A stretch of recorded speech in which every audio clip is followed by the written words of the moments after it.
We got moves, we got injury updates, we got it all in today's video.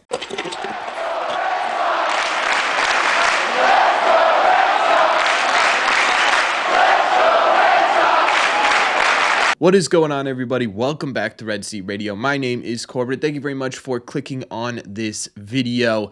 Hey, the Red Sox played actual baseball last night. They finally looked like a real baseball team. It was really nice to see that out on the field.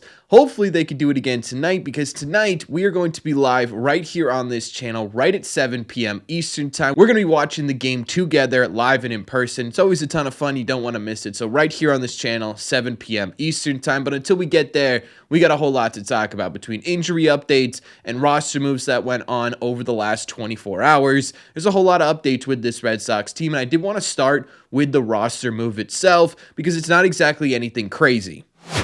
Alex Bregman had himself a night last night, going 5 for 5 at the dish, 2 home runs, a double. He was a triple away from the cycle. It was his first 5-hit game in Major League Baseball. He then immediately hopped on a plane and headed back to Boston. No, it's not because of anything injury related. It's because he is welcoming his second child into the world. Alex Bregman's going to be a father for the second time, so congratulations to Alex Bregman. But that means for the Red Sox that he is going to be on paternity leave, which I still have an issue with this only being 3 days in Major League Baseball. The Major League Baseball players only get 3 days on paternity leave. We're only going to be missing Bregman for maximum 3 days. However, it feels like it's going to be shorter than that. He left last night, and his final words before leaving the clubhouse were, "I'll see you Friday." So most likely, he's just going to miss today's game and be back with the Red Sox for the weekend. I think at the maximum here, even with the off day, I think the latest he can come back is that Saturday. So he'll be right back with the Red Sox as soon as humanly possible, which means it's not going to be exactly a long absence for Alex Bregman. However,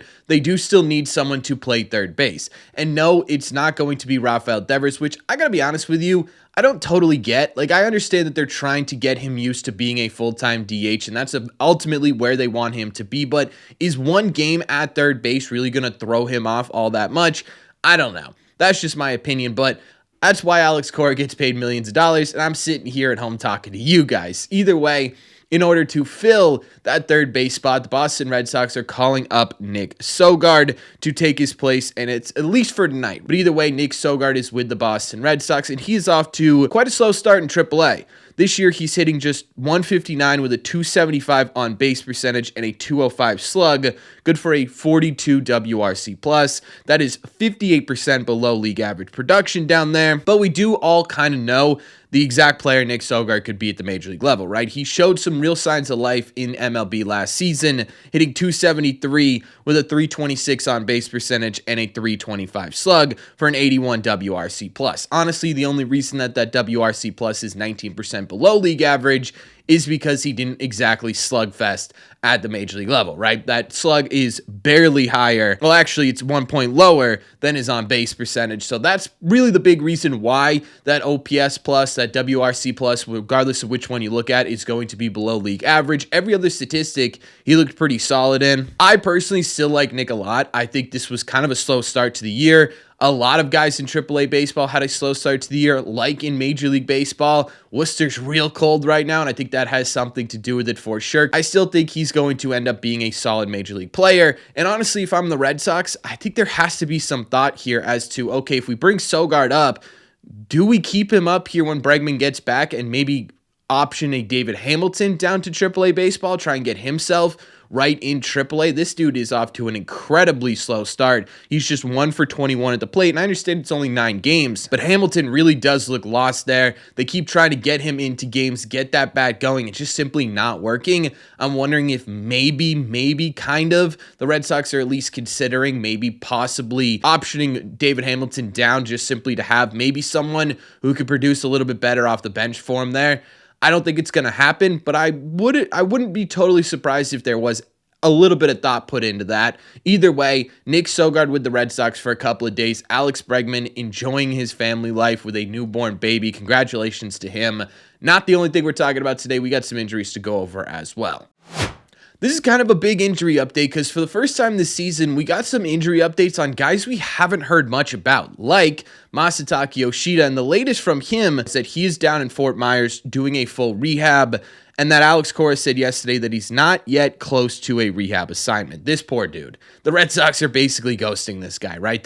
They're sending him down there and they're saying, yeah, get your shoulder right and then maybe you'll have a spot on the team. Wink, wink, type stuff at this point. That's really what it feels like. I feel bad for Masataka Yoshida. Clearly, he could still hit, right? He hit all of spring training. The goal for the Red Sox, at least from their point of view or what they're saying publicly, is that they want him to get 100% throwing before he begins a rehab assignment. That could take forever. I mean, he could be at 95%. The Red Sox could still be like, yeah, we want that 5% done before we even think about rehabbing you and putting you on assignment. So it could be a pretty long period of time here before we even remotely get anything close to a rehab assignment from Masataka Yoshida. The latest we heard in terms of his rehabbing of that throwing shoulder is that he is making throws from the outfield to about 120 feet, but it's not on a regular basis. So he's probably, I would put it at like 75, 80% on the throwing shoulder. So we got at least 25 to 20% left to go before he even begins a rehab assignment. I wouldn't be shocked if this is something we don't hear about until at least the All-Star break, right? It's starting to sound like Mas is going to be in Fort Myers for a very long period of time if we ever see him again at this point. It feels like he's the ghost of Red Sox past, to be honest with you. But that's our first update on Masataka Yoshida. We did also get our first update about Connor Wong, who, if you remember, fractured his pinky on a swing from George Springer a couple of weeks ago. He's progressing really nicely. From Alex Cora himself, he was able to do some catching drills yesterday, so taking those baby steps to get back in uniform. No real timetable for him yet, but still, I think it's going to be nice to have Connor Wong back, and I don't know if a lot of people would have said that when he went down, right? Blake Sabol is, let's just put it politely and say not getting the job done in Major League Baseball. He just simply doesn't look like a Major League catcher, at least at this point, right? He had a brutal game in Chicago. He's not getting it done at the plate. Carlos Narvaez looks really solid behind the dish, at least when it comes to framing and blocking. He's having some issues throwing runners out for sure. Guys are running on him quite a bit. In all fairness, the Rays are a really quick team. They're, I believe, second in the AL behind the Red Sox in stolen bases, so they are a really tough team to throw out, but still, he's having those issues over there. And at the plate, after a really hot start, Narvaez has really cooled off, like a lot of the Red Sox have, to be fair, though. But still, it's going to be nice to get Connor Wong back. I think having him back in this kind of tandem here gives you two legitimate Major League competent catchers. I understand the defensive issues last year with Wong, but he looked really good defensively behind the dish this season. So hopefully getting him back really leads to a lot of great defensive plays behind the plate, which will help a lot in terms of the play in general when it comes to errors on the field. I know he's off to a really slow start at the dish, at least from a batting perspective, but at least getting him back and having two good defensive catchers is an improvement to this team. Blake Sabol, to me, has been a bit of a joke in Red Sox nation for a little bit now that he's with the Red Sox. So I'm really hoping he gets at least something at the Major League level before Connor Wong gets back. But either way, Wong making his way back to Major League Baseball. We also got our first Kutter Crawford update of the 2025 season, at least the regular season. The full update from Alex Cora was, I don't know where we're at as far as like what the next step is, but obviously nothing close to being back with us. The official update is that he had a bullpen session on Saturday. He's been throwing bullpens down in Fort Myers. That's a big step, right? That's a really, really good step for Kutter Crawford. He essentially has to go through an entire spring training process until he's ready to go on a minor league assignment. He's got to build himself up bullpen-wise. He's got to face live hitters, and then he can go on that rehab assignment. And if they aren't confident with the bullpens, they're going to push that back a little bit, which is probably why Alex Cora is saying he's not real close to being with us. I would guess at this point we still have at least another month until we get a legitimate update from Kutter Crawford, right? A rehab assignment update from Kutter Crawford. You're probably looking towards the end of May at the bare minimum here until we see anything from him. And I got to be honest with you, I'm kind of missing Kutter Crawford right now. Yes, he had a home run issue last year. Yeah, the statistics weren't exactly fantastic overall last year, but they were still solid, right? Especially if you consider him a back end of the rotation type arm, that sort of 5-and-dive type player. He was really solid in that role last season. Having that in the back of the rotation right now would actually be beneficial to the Red Sox. So as soon as humanly possible that he can get back, I think this Red Sox team ends up in a better place. Even if at the bare minimum, when he does come back, he ends up as sort of a long reliever or kind of a Whitlock type role in the Red Sox bullpen, which he's been really good in before. I think that also helps his team, right? The state of the bullpen right now isn't exactly incredible. There have been issues, I think, popping up all over the bullpen, at least over this last stretch of, I don't know, 4 or 5 games here. So, I don't know, getting Kutter back in any form, I think, helps this team. So, as soon as humanly possible that he can get back, the better. And finally, we got our 3 guys actually doing rehab assignments. All of these guys are getting really close to coming back to the Boston Red Sox. Brayan Bello has one more start to make in minor league baseball before he's coming back up to Major League Baseball. My original hope was that Brayan Bello would end up skipping this last rehab start and end up back with the Red Sox to do a rehab-ish start at the Major League level so the Red Sox could avoid a bullpen game. But at the same time, too, with this off-day Thursday, Chris Cotillo pointed out that they could hypothetically keep this rotation the way it is and still get guys normal rest, right? Crochet with the off-day tomorrow could be allowed to start on Friday, and that would still be a normal 5 days worth of rest for him. So they could end up doing that. They do have Hunter Dobbins in the minor leagues if they really want to go that route.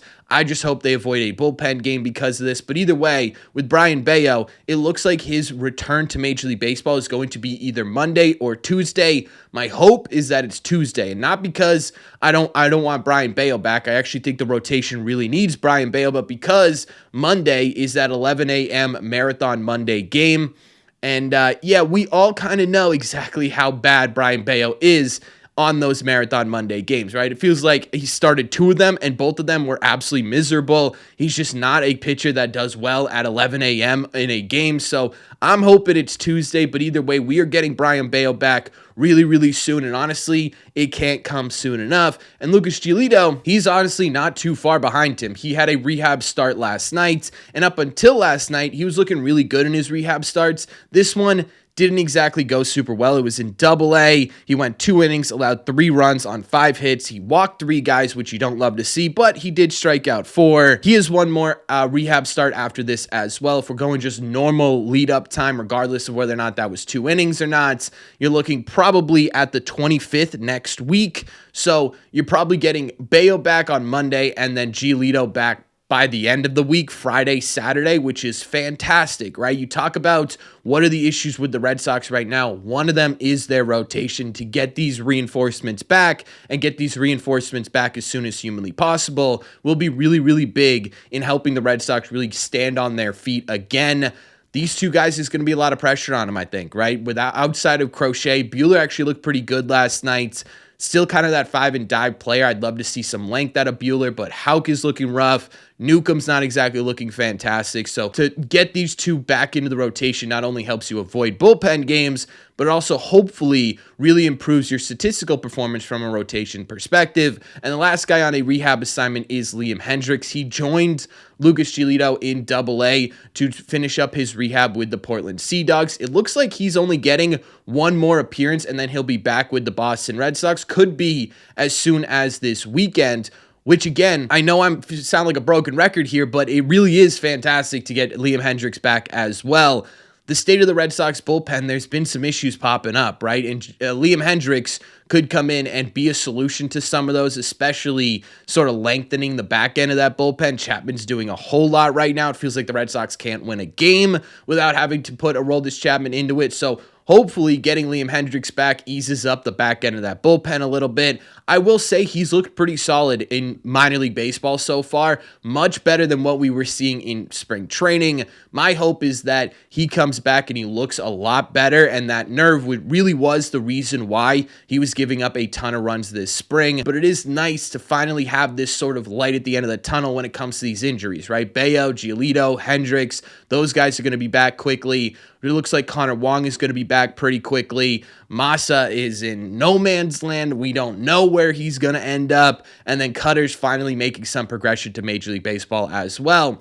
It sort of feels like, again, like we talked about yesterday, reasons to still believe in this Red Sox team. They're going to be getting some fully healthy, fully rested, which is also important, reinforcements pretty quickly early on here. So let me know all your thoughts in the comment section down below. What do you think about Nick Sogard getting a shot in Major League Baseball again? What do you think about all the injury updates? Is there anything that truly stands out to you? As always, if you made it to the end of this video, do me a favor. Make sure you guys have hit that subscribe button if you haven't already. If you're new here, we talk Red Sox content almost every single day. Also, make sure you guys have hit the like button on this video as well. It just simply helps out a ton, and it's the best way to let me know know you're enjoying the content. Don't forget, if you guys want to listen instead of watch these episodes, all you got to do, head over to your favorite podcasting app and look up Red Seat Radio. Thank you all very much for clicking on this one, and I will see you in the Red Seats.